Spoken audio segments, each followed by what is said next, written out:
प्रसादासाठी तुम्हाला जर 10 ते 12 मिनिटांमध्ये काहीतरी पटकन बनवायचं असेल तर हा मुगाच्या डाळीचा शिरा नक्की बनवून पहा.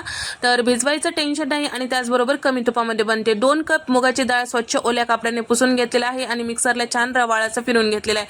2 कप इथे मी मुगाच्या डाळीच्या रव्यासाठी 1 कप तूप घेतलेला आहे आणि 1 चमचाभर तूप शिल्लक ठेवलेला आहे.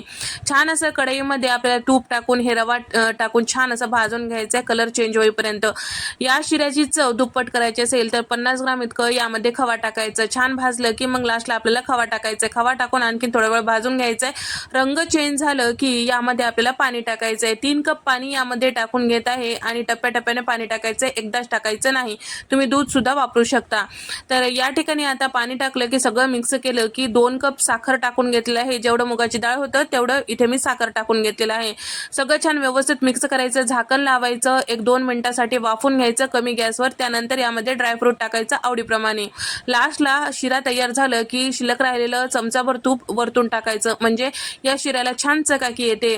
तर हा व्हिडिओ तुम्हाला कसा वाटला नक्की कमेंट करून सांगा. सविस्तर रेसिपी चॅनलवर अपलोड आहे आणि त्याचबरोबर तुम्हाला जर हा व्हिडिओ आवडल्यास चॅनलला सबस्क्राईब करायला मात्र विसरू नका. नंतरच्या रेसिपीमध्ये भेट देऊया. तोपर्यंत